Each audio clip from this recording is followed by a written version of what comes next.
The 10 years around the day you stop working decide three-quarters of your entire retirement. The 30 years of saving that came before barely move the needle. In the next 9 minutes, you'll know exactly which four mistakes most savers make inside that fragile window, and what each one costs in real spendable retirement money. And one of them is a new IRS rule that went live last year. Most people in their early 60s have never heard of it, and skipping it quietly burns over $100,000 of future retirement income. Most of your retirement is not decided by the 30 years of saving. It's decided by 10 years that sit right around the day you stop working. 5 before, 5 after. Researchers call it the fragile decade. The first 10 years of retirement determine roughly three-quarters of how the whole 30-year retirement turns out. So the 5 working years that lead into it, call them the final 5, are not bonus innings. They are the most important years on the entire scoreboard. And inside that window, 4 mistakes show up over and over. None of them are dramatic. None of them get flagged by your 401k provider. None of them feel like emergencies the moment they happen, which is exactly why they cost so much. The math runs quietly in the background while you're still busy earning. Most people walk into retirement still playing by the rules of their final 25 and wonder why the numbers feel tight 5 years in. The rules changed. Nobody told them. Start with Social Security. Claiming at 62 instead of waiting until 70 is a permanent 30% haircut against your full retirement age benefit, and roughly a 43% haircut against the age 70 benefit. In 2026, the maximum monthly check is $2,969 at 62, $4,207 at full retirement, and $5,181 at 70. That gap, $2,200 a month, is for life. Over a 25-year retirement, before any cost of living adjustment, the math is $663,000. With COLA, it crosses $1 million. You did not retire at 62. You financed someone else's retirement with 60% of your own. Next is the contribution catch-up. After 50, your 401k ceiling goes up by $8,000. After 60, a new Secure 2.0 rule lifts it again. $11,250 extra on top of the base every year between 60 and 63. In 2026, that means a 60-year-old can park $35,750 into a 401k instead of $24,500. Skip the catch-up across 5 years and you skip about $53,000 of pre-tax space. Compound that at 7% for the 10 years between when you contributed and when you'd actually need it and you skipped.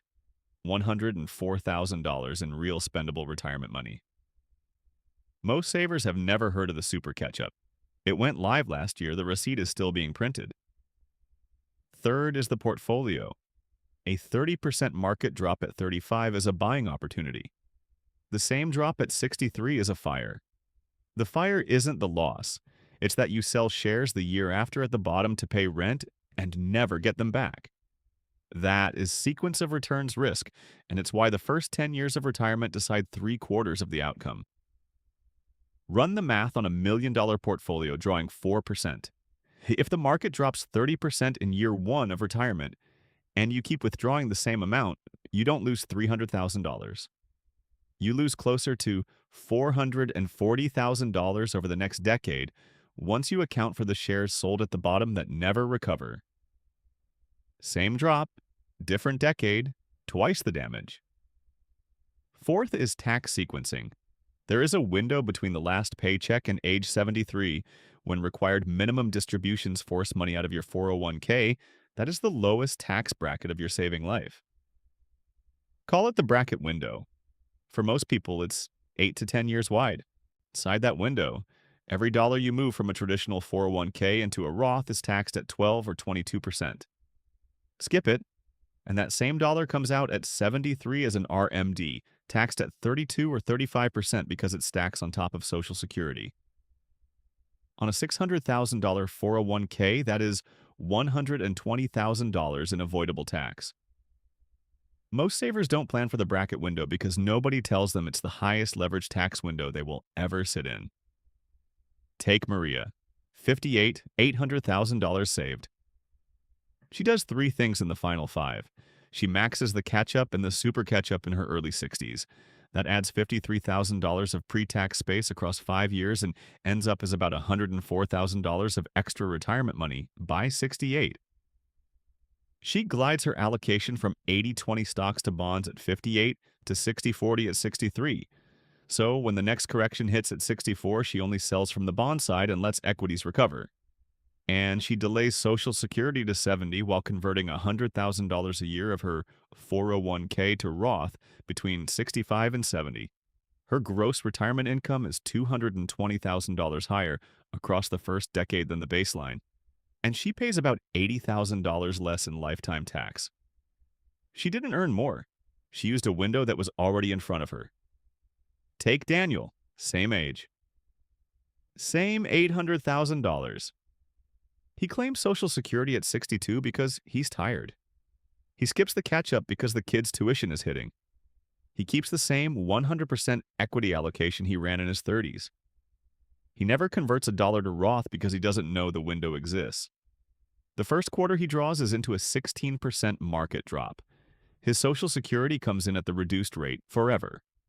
At 73, the RMDs hit at the top brackets because his traditional balances ballooned untouched while Social Security stacks underneath them. Across 30 years, he pulls in about $700,000 less than Maria. Same starting balance, same paychecks for 30 years. The final 5 did all the work. He just didn't know he was playing. Most people are between those two. Take Linda. 58, same $800,000. She delays Social Security to her full retirement age, 67. A smart move, but not the best move. She catches up on contributions, but never hears about the super catch-up for 60 to 63, so she leaves about $38,000 of extra space on the table. She de-risks her portfolio enough to survive the 64 correction, but she never runs a Roth conversion plan. Her RMDs land at $68,000 a year starting at 73. Across 30 years, she pulls in about $300,000 more than Daniel and $300,000 less than Maria.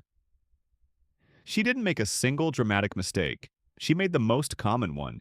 She ran her final 5 exactly like her final 25. They are not the same game. The pattern is not effort. Maria and Daniel and Linda worked the same career. The difference is whether the final 5 was played on its own rules or by the same rules as everything before it. 2 regulatory pieces sit on top of all 4 mistakes, and most people don't see them coming. The first is IRMAA. Once you're on Medicare, your premium is recalculated every year based on the income you reported 2 years earlier. Cross a threshold by $1, and your Medicare premium can jump $400 a month per spouse. Most people trip it the same year they do a big one-shot Roth conversion or take a lump sum pension distribution. The fix isn't to skip the conversion. The fix is to spread it across the bracket window so no single year stacks past the line.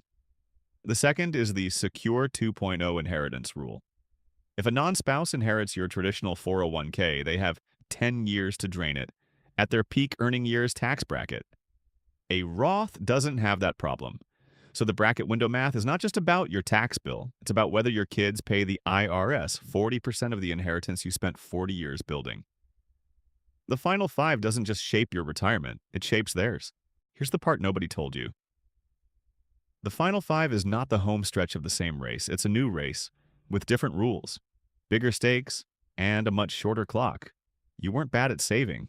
You were just never told this was a separate game. Tonight, do one thing. Open your 401k provider's website, find the line that says contribution rate. Look at how much you can still legally add this year, including any catch-up your age qualifies you for. If you're not maxing it, pick a higher number, even 5% higher, and click Save. That's the highest leverage 20 minutes in this entire decade. The math of the final 5 doesn't reward intentions. It rewards the version of you who actually opened the tab. If you found this useful, hit like, subscribe, and turn on notifications for more simple explanations.